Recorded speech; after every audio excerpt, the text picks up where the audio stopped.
नमस्कार। मैं ज्योति सहायक आचार्य हिंदी विभागाध्यक्ष मामा बालेश्वर दयाल राजकीय महाविद्यालय कुशलगढ़ बांसवाड़ा के इस शैक्षणिक यूट्यूब चैनल पर एक बार पुनः आप सभी का हार्दिक स्वागत करती हूँ। स्नातक प्रथम वर्ष हिंदी साहित्य के अंतर्गत आज का हमारा प्रकरण रहेगा हिंदी नाटक। हिंदी नाटक के अंतर्गत हम नाटक से क्या अभिप्राय है, नाटक के प्रमुख तत्व, नाटक की परिभाषाएं एवं हिंदी नाटकों की विकास यात्रा एवं प्रमुख नाटककारों का अध्ययन आज के इस वीडियो में हम करेंगे। सर्वप्रथम नाटक किसे कहते हैं और नाटक से क्या अभिप्राय है, या कह सकते हैं नाटक का क्या अर्थ है। तो सबसे पहले हमें नाटक शब्द से का अर्थ है वह एकदम स्पष्ट होना चाहिए। नाटक नट शब्द से निर्मित है जिसका आशय है सात्विक भावों का अभिनय। इस प्रकार से नाटक अभिनय से संबंधित है, रंगमंच से संबंधित है। नाटक दृश्य काव्य के अंतर्गत आता है, इसका प्रदर्शन रंगमंच पर होता है।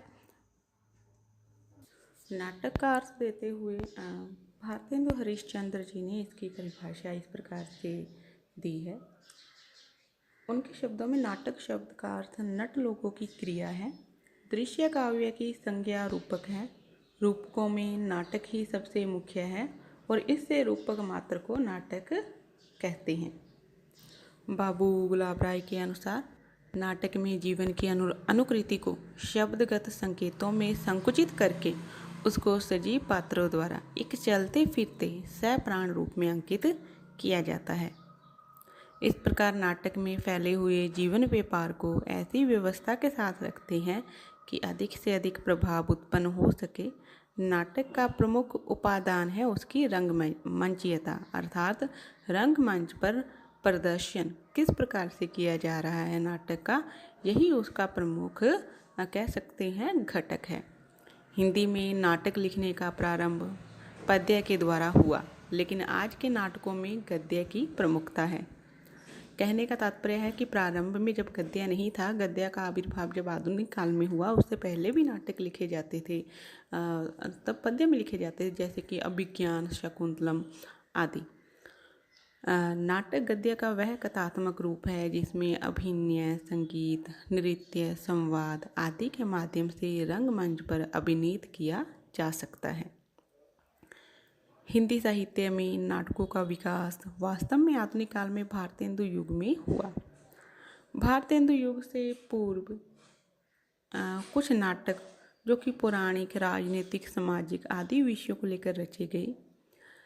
17वीं और 18वीं शताब्दी में रचे गए नाटकों में मुख्य हैं हृदय राम कृत हनुमान नाटक, बनारसी दास कृत समयसार आदि। नाटक के प्रमुख तत्व भारतीय और पाश्चात्य विद्वानों ने नाटक के जो प्रमुख तत्व हैं वो अलग अलग बताए हैं। सर्वप्रथम पाश्चात्य विद्वानों के मतानुसार नाटक के प्रमुख तत्व इस प्रकार से हैं।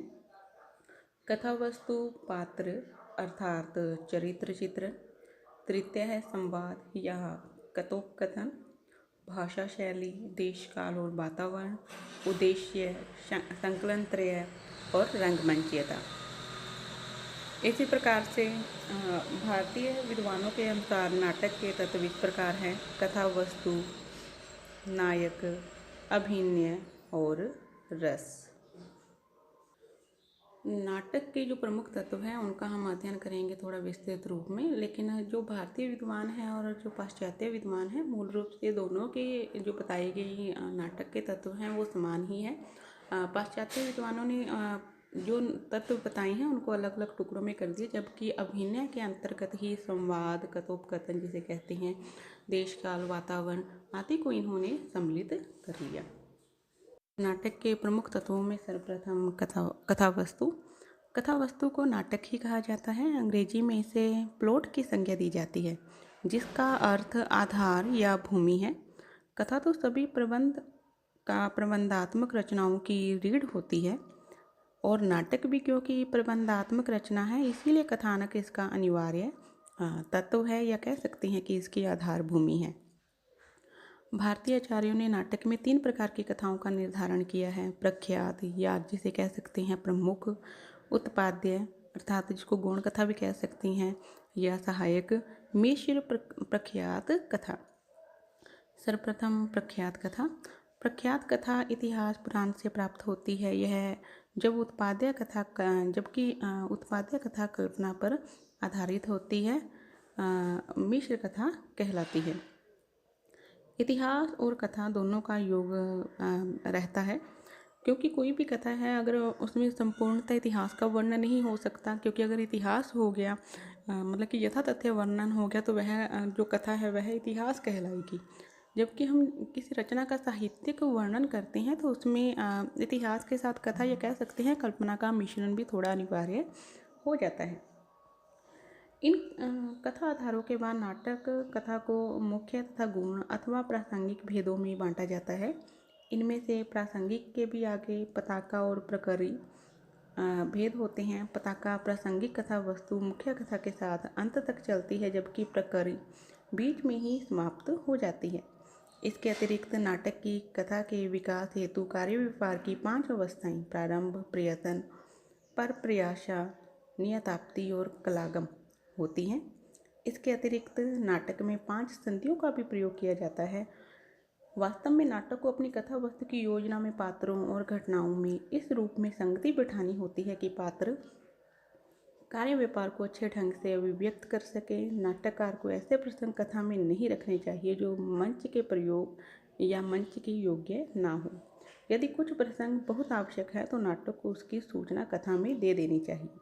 कहने का तात्पर्य है कि जब हम किसी नाटक का रंगमंच पर प्रदर्शन करते हैं तो वह नाटक भी रंगमंच के अनुकूल होना चाहिए कि उन सभी घटनाओं को, खासकर जो महत्वपूर्ण घटनाएं हैं, उनको रंगमंच पर प्रस्तुत किया जा सके। नाटक का द्वितीय महत्वपूर्ण तत्व है पात्र या चरित्र चित्रण भी जिसे कहा जाता है। नाटक में नाटक का अपने विचारों, भावों आदि का प्रतिपादन पात्रों के माध्यम से ही करना होता है। अतः नाटक में पात्रों का विशेष स्थान होता है। प्रमुख पात्र अथवा नायक कला का अधिकारी होता है तथा समाज को उचित दशा तक ले जाने वाला होता है। भारतीय परंपरा के अनुसार वह किसी विनय, सुंदर, शीलवान, त्यागी, उच्च कुलीन का होना चाहिए। किंतु आज के नाटकों में किसान, मजदूर आदि कोई भी पात्र हो, उसको नाटक का कह सकते हैं नायक बनाया जाता है। प्राचीन काल में या कह सकते हैं पहले के नाटकों में ऐसा नहीं होता था। पात्रों के संदर्भ में नाटककार को केवल उन्हीं पात्रों की सृष्टि करनी चाहिए जो घटनाओं को गतिशील बनाने में तथा नाटक के चरित्र पर प्रकाश डालने में सहायक होते हैं। अर्थात कि पात्र एवं चरित्र चित्रण होता है वह कह सकते हैं कि दमदार होना चाहिए, बलशाली होना चाहिए कि वह अपनी जो नाटक का उद्देश्य है उसको प्रकट करने में सफल हो सके। तृतीय तत्व है संवाद। नाटक में नाटककार के पास अपनी ओर से कहने का अवकाश नहीं रहता। वह संवादों द्वारा ही वस्तु का उद्घाटन तथा पात्रों के चरित्र का विकास करता है। अतः इसके संवाद सरल, सुबोध, स्वाभाविक व पात्रानुकूल होने चाहिए। गंभीर दार्शनिक विषयों से इसकी अनुभूति में बाधा होती है, इसीलिए इनका प्रयोग नहीं करना चाहिए। नीर सत्ता के निरावरण तथा पात्रों की मनोभावों की मनोकामना के लिए कभी कभी स्वैगत कथन तथा गीतों की योजना की भी आवश्यकता समझी गई है। नाटकों के अंतर्गत कह सकते हैं कि जो संवाद है वह उत्तम कोटि के होने चाहिए, उचित होने चाहिए और नाटक का उद्देश्य को स्पष्ट करने वाले होने चाहिए। चौथा महत्वपूर्ण तत्व है नाटक का देशकाल, जिसे हम वातावरण भी कहते हैं। देशकाल या वातावरण के चित्रण में नाटककार को युग अनुरूप के प्रति विशेष तर्क रहना आवश्यक होता है। पश्चिम नाटक में देशकाल के अंतर्गत संकलन, त्रय, समय, स्थान और कार्य की कुशलता का वर्णन किया जाता है। वस्तुतः यह तीनों तत्व यूनानी रंगमंच के अनुकूल थे, जहाँ रात भर चलने वाले लंबे नाटक होते थे और दृश्य परिवर्तन की योजना नहीं होती थी। कहने का तात्पर्य यह है कि हमने कोई नाटक है जिसका रंगमंच पर प्रदर्शन कर रही हैं। मान लीजिए कि हम अभिज्ञान शकुंतलम का प्रदर्शन कर रही हैं, तो उसके लिए जैसे वनोभूमि है, उस समय का जो वेशभूषा है, उस समय की जो भाषा है और उस समय का कह सकते हैं वातावरण या जो जिस समयावधि का वह घटना है तो उसी के अनुरूप रंगमंच पर उसका अभिनय होना चाहिए। ये नहीं है कि हम वर्तमान में अभिज्ञान शकुंतलम का प्रदर्शन कर रही हैं तो जो कपड़े हैं या जो वातावरण है या जो बोली है वो वर्तमान समय के अनुरूप हो। तो इस बात का बड़ा ध्यान रखा जाता है जब हम नाटक का रंगमंच पर प्रदर्शन करते हैं। परंतु इसके साथ में ही आज रंगमंच के विकास के कारण संकलन का महत्व समाप्त हो गया है। संकलन से तात्पर्य है समय, स्थान और कार्य की एकता। भारतीय नाट्य शास्त्र में इसका उल्लेख ना होते हुए भी नाटक में स्वाभाविकता, औचित्य तथा सजीवता की प्रतिष्ठा के लिए देश काल वातावरण का उचित ध्यान रखा जाता है।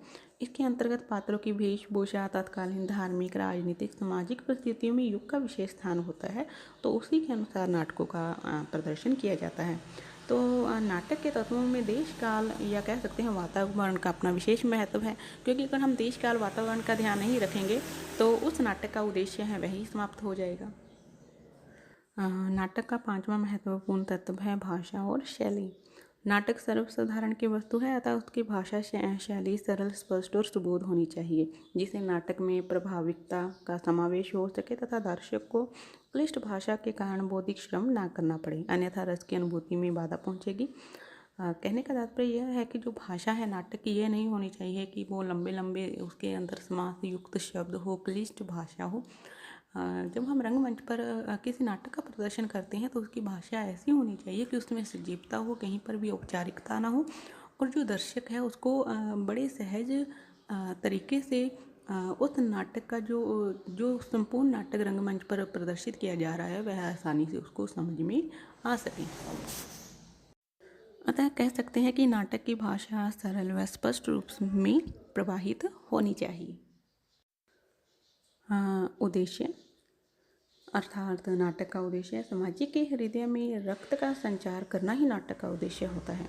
कहने का तात्पर्य है उसके मन में जो भाव है उनको जागृत करना, सात्विक भावों को प्रकट करना। जैसा कि मैंने पहले ही बताया था कि नाटक का तात्पर्य क्या होता है, कह सकते हैं सात्विक भावों का प्रदर्शन। तो नाटक के अन्य तत्व इस उद्देश्य के साधन मात्र होते हैं।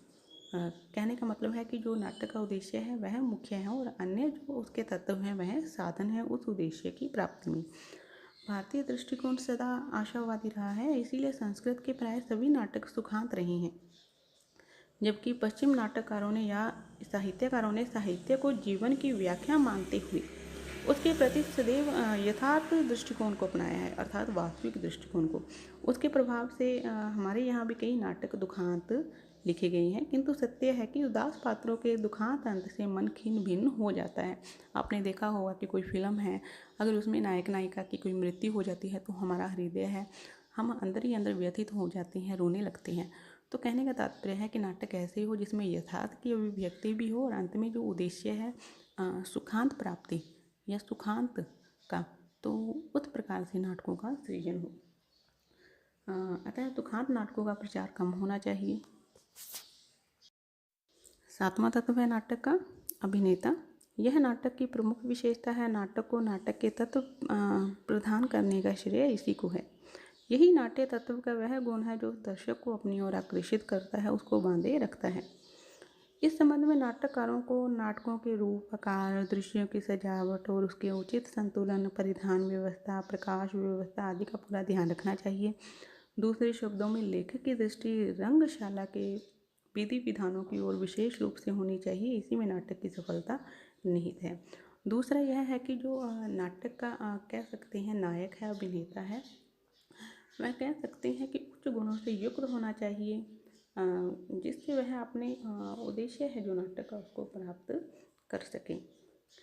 इस प्रकार से हम कह सकते हैं कि नाटक साहित्य की वह विधा है जिसकी सफलता का परीक्षण रंगमंच पर होता है, किंतु रंगमंच युग विशेष की जन रुचि और तत्कालीन आर्थिक व्यवस्था पर निर्भर होता है। इसीलिए समय के साथ नाटकों के स्वरूप में भी परिवर्तन होता है। इस प्रकार से हमने आज के इस वीडियो में नाटक से क्या अभिप्राय है, नाटक के पाश्चात्य और भारतीय विद्वानों के अनुसार कितने तत्व हैं, नाटक की भारतेंदु जी ने क्या परिभाषा दी है, बाबू गुलाब राय जी ने क्या परिभाषा दी है और वास्तव में नाटक से क्या अभिप्राय है, और इसके जो प्रमुख तत्व हैं उनका विस्तृत अध्ययन हमने आज की इस वीडियो में किया। इससे अगले वीडियो में हम नाटक की विकास यात्रा का अध्ययन करेंगे और और जो प्रमुख नाट्यकार हैं उनका अध्ययन करेंगे। आज की यह वीडियो यहीं पे समाप्त होती है। धन्यवाद।